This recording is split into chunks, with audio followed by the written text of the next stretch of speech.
a la mañana, Jorge Macri, junto a su vicejefa de gobierno, Clara Mucio, anunciaron un nuevo plan hidráulico para la ciudad. Entonces, acá, en primer lugar, celebramos haber podido superar el negacionismo climático del no se inunda más, a poner en agenda el problema de las inundaciones porteñas, pero sin duda que cuando analizamos con un poco más de detalle estos anuncios aparecen muchos interrogantes. En primer lugar, nuestro jefe de gobierno anunció obras en las distintas cuencas de la ciudad, entre ellas en las cuencas de los arroyos Medrano, Sildañez y Maldonado.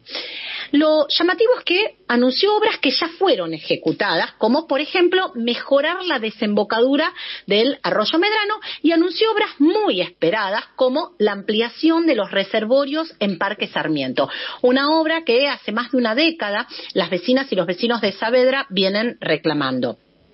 Pero uno de los anuncios más festejados por el jefe de gobierno, Jorge Macri, es la construcción del colector Baja Costanera, una obra completamente emblemática. ¿Por qué?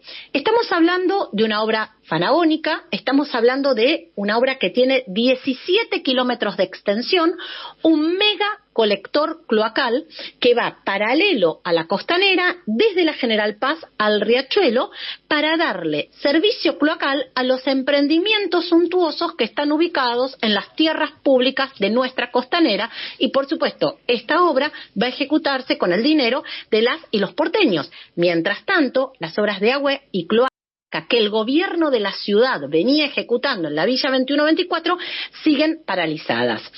El gobierno anuncia obras por más de 300 millones de dólares. Y dentro de esos interrogantes aparece, en primer lugar, el interrogante respecto a cuáles fueron las instancias de participación que el gobierno ha habilitado para discutir el plan hidráulico. Bueno, la verdad es que, de acuerdo a lo que establece el acuerdo de Escazú, que tiene que ver con el acceso a la información y que además también tiene que ver con la participación ciudadana en temas ambientales, deberíamos tener garantizadas esas instancias. Sin embargo, hasta ahora la ciudadanía no ha sido convocada para discutir algo tan central y tan importante como es el nuevo plan hidráulico de la ciudad de Buenos Aires. Más de 300 millones de dólares para un plan hidráulico que no ha tenido una sola instancia de participación. Lo que está claro es que cuando analizamos las series históricas de lluvias, la evidencia muestra que tenemos lluvias cada vez más intensas. Y para esas lluvias cada vez más intensas, seguir construyendo megaconductos, la verdad es que es bastante ineficiente. Estos anuncios, el jefe de gobierno lo hizo con una tunelera detrás, para darle también como una especie de escenario sensacionalista a la propuesta.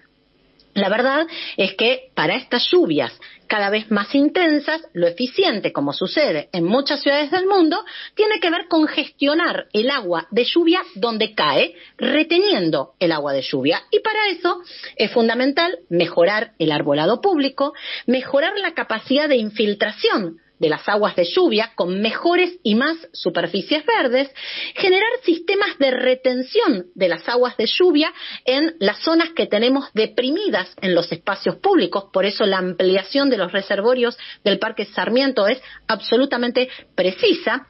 Podemos, por ejemplo, realizar una quita del impuesto ABL a quienes instalen sistemas domiciliarios de retención de aguas de lluvia. Eso es sumamente eficiente porque me genera una especie de red distribuida de pequeños reservorios de agua de lluvia, en donde además quienes desean llevar adelante esa intervención pueden tener una quita en el impuesto del ABL. La verdad es que todas estas medidas son, en primer lugar, más eficientes que seguir pensando en construir con las tuneleras megaconductos, pero además son muchísimo más baratas y emplean muchísima más mano de obra.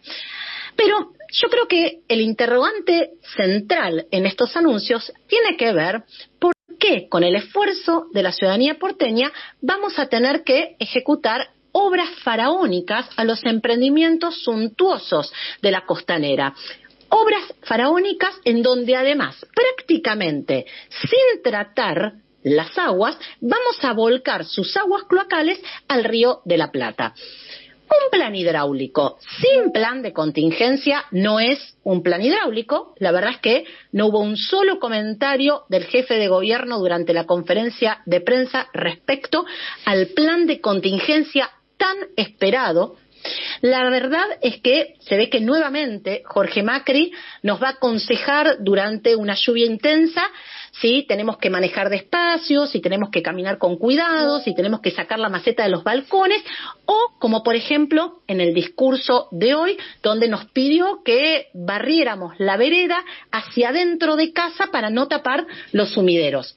Y por supuesto que tampoco habló de democratizar los sistemas de alerta para tener información cierta, ¿sí?, además precisa y en el tiempo que corresponde para poder estar preparado frente a un evento extraordinario. Ni plan de contingencia, ni democratización de los sistemas de alerta. Y cuando vamos a algunos números, la verdad es que ahí también nos llevamos algunas sorpresas. ¿Por qué? Porque mientras hoy anunciaba, ¿no?, la importancia de un plan hidráulico en el marco de la crisis climática, fuimos a analizar cuánto se había ejecutado en el primer trimestre de lo que estaba destinado como partida para desarrollar infraestructura de la red pluvial. 0 pesos. Es decir que hemos ejecutado en el primer trimestre 0 pesos para infraestructura de red pluvial. Se ve que vamos a arrancar a partir de ahora.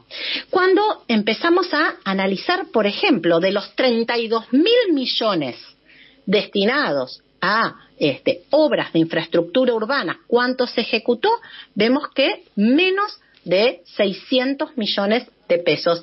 Y respecto al mantenimiento de la red pluvial, y capaz por eso Jorge Macri nos pide que barramos la vereda hacia adentro, esto uno lo puede entender cuando mira la subejecución que tiene, sí, la partida destinada a mantenimiento de la red pluvial en el primer trimestre, donde la ciudad se inundó en numerosas oportunidades.